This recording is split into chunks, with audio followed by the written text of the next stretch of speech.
Subscribe करें हमारे channel को आसान जिंदगी और इस बेल आइकन को प्रेस करें इसी तरह के और वीडियोस प्राप्त करने के लिए। नमस्कार, मैं शारदा पांडे आसान ज़िंदगी किसी एपिसोड में आपका स्वागत करती हूं। आज मैं आपको बताऊंगी धनतेरस पूजन विधि शुभ मुहूर्त। जैसा कि धनतेरस इस बार 2 नवंबर 2021 दिन मंगलवार के दिन पड़ रहा है और इसका जो शुभ मुहूर्त है संध्या को 6:11 से 8:13 तक है। वैसे ये इसका अलग अलग जगहों पर अलग अलग समय पर पूजन और जो शुभ मुहूर्त होते हैं अलग अलग समय पर होते हैं, जिसका कि आपको डिस्क्रिप्शन में दे दिया जाएगा कि कहाँ कहाँ कब कब पूजन होगा। उसी तरीके से मंगलवार के दिन त्रिपुष्कर योग भी बन रहा है। इस योग में जो भी आप पूजा पाठ दान व्रत करेंगे उसका आपको तिगुना फल यानी 3 गुना बढ़ के फल मिलता है। उसी प्रकार से मंगल बुध और सूर्य तुला राशि में हो रहे हैं तो इसके कारण भी इस धन योग का शुभता बढ़ जाती है। उसी तरीके से जैसे कि आप सभी पर्वों में नदी तालाब सरोवर में नहाने के लिए बोलते हैं, तो धनतेरस पर्व पर नदियों का विशेषकर समुद्र का जल हो तो उससे कलश जो होता है वो भरा जाता है। सुबह के समय स्नान करने के बाद जब आप जल ले आते हो तो उसका ही कलश भर के धन्वंतरी जी का फोटो या मूर्ति रख के चौकी पर आम की लकड़ी की चौकी पर स्थापना कर देते हैं, दीप प्रज्वलित कर देते हैं।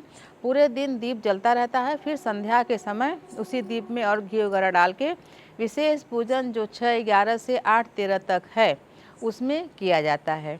और बाकी सभी आपको मैं आगे बता रही हूँ कि क्या क्या धनतेरस पर्व पर करना चाहिए। तो धनतेरस का वीडियो आसान ज़िंदगी में डला हुआ है, आप उसको देखें, उसमें अच्छी जानकारी दी गई है। इसमें मुहूर्त सहित सभी जो बेसिक जानकारी हैं आपको दूंगी। सबसे पहले धनतेरस पर्व धन्वंतरी जी के जन्म उत्सव के रूप में मनाया जाता है। धन्वंतरी जी कौन है? समुद्र मंथन से जब समुद्र मंथन हो रहा था तो उसमें से धन्वंतरी जी भी अमृत कलश लेकर प्रकट हुए थे और इन्हें देवताओं का वैद्य भी कहा जाता है, यानी देवताओं का जो उपचार होता है औषधियों द्वारा धन्वंतरी जी करते हैं। धन्वंतरी जी का पूजन जब भी किया जाए तो समुद्र का जल, जैसे कोई कोई घूमने जाते हैं तो जल लाते हैं समुद्र का जल या चलती हुई नदियों का जल से कलश भर के पूजन किया जाता है। औषधियों को चढ़ा के, जो जैसे कि इस समय में जो भी औषधि होती है बीमार होने पर जो लिया जाता है, कोई भी औषधि जैसी होती है ताज़ी औषधि, उसको लेकर या दुकान से लेकर कुछ औषधियों को लेकर पूजा करें और वो ज़रूरतमंद में बांट दें। औषधियों का मतलब होता है जैसे कि ज़रूरतमंद को, कोई बीमार है गरीब है तो उसको दवाइयाँ भी दे सकते हैं, उसको भी औषधि ही बोलते हैं।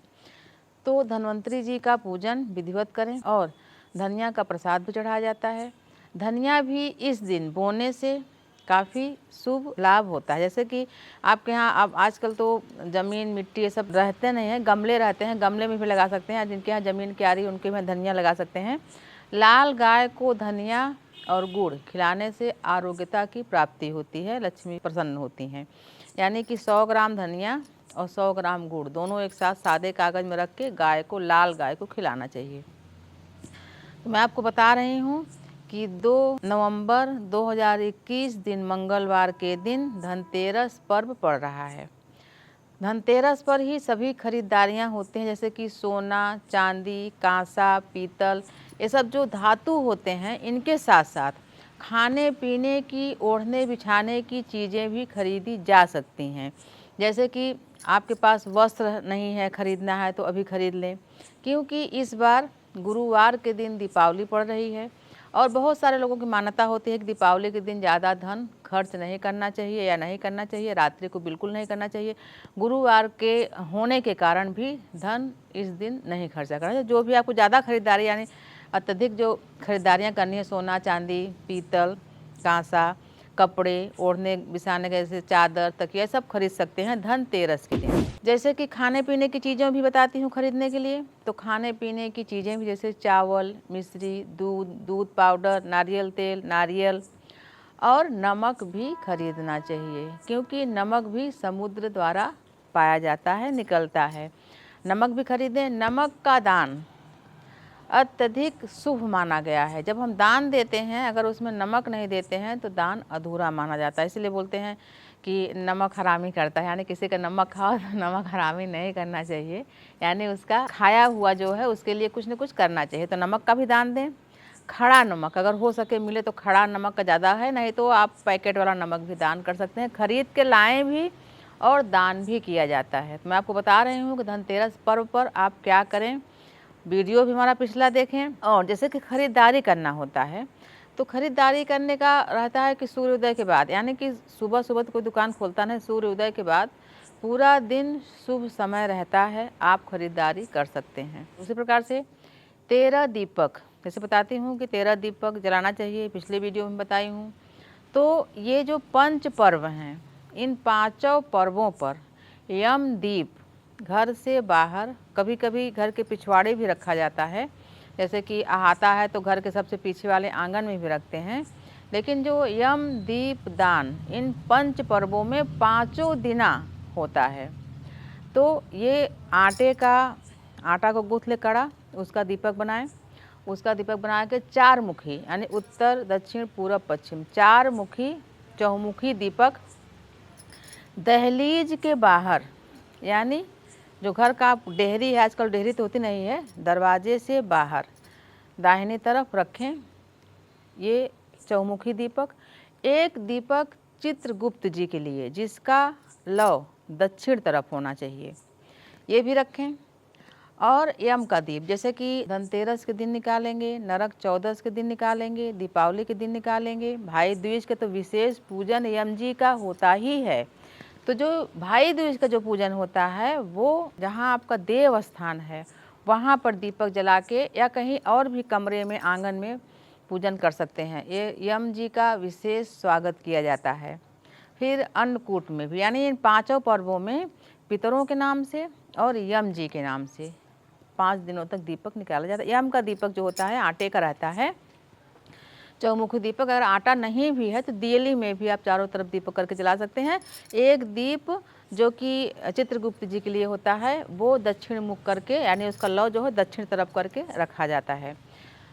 तो मैं आपको बता रही हूँ कि इन आप पंच पर्वों में क्या करें क्या ना करें। धन्वंतरी जी को कमल का पुष्प, कमल का फूल भी चढ़ाएं, और कमल का अगर हो सके तो माला भी बना के चढ़ा सकते हैं, नहीं माला है तो 1-2 फूल मिले तो उसको भी चढ़ाएं। यम दीप दान करने से अकाल मृत्यु टलती है या कोई दुर्घटना होता है वो टलती है। दीप दान जब आप करें तो यम जी से प्रार्थना करें कि हे देवता, हे न्याय के देवता, हे धर्मराज, जो भी कुछ भूल चूक हुई उसको क्षमा करें और हमारे घर के प्राणियों की रक्षा करें। चित्रगुप्त भी लेखनी लिखते हैं, जो भी मनुष्य करता है उनको भी दीप दें।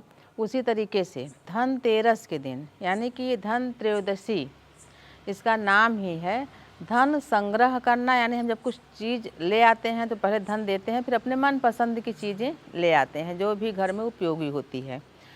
तो कुछ ऐसी चीज़ें आप दान भी करें, जैसे कोई गरीब है, कोई बच्चा छोटा है, जैसे आप कोई वाहन वगैरह खरीद रहे हैं, कोई मशीनरी खरीद रहे हैं। तो मैं कई बार बताई हूँ कि शनि की वजह से मशीनरी ख़राब होती हैं।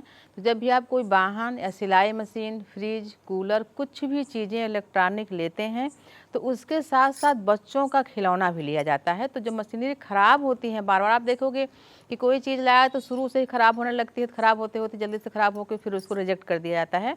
तो खिलौना भी लाएँ मशीनरी के साथ, अपने घर में बच्चों को दे दें, या भांजी भांजा है उनको दे दें, या गरीब बच्चों को बांट दें। तो इससे जो आप चीज़ें लाते हैं वो लंबे समय तक चलती है, जल्दी ख़राब नहीं होती है। वैसे तो बहुत दिन के बाद कुछ न कुछ तो ख़राब होता है, जल्दी ख़राब नहीं होती है।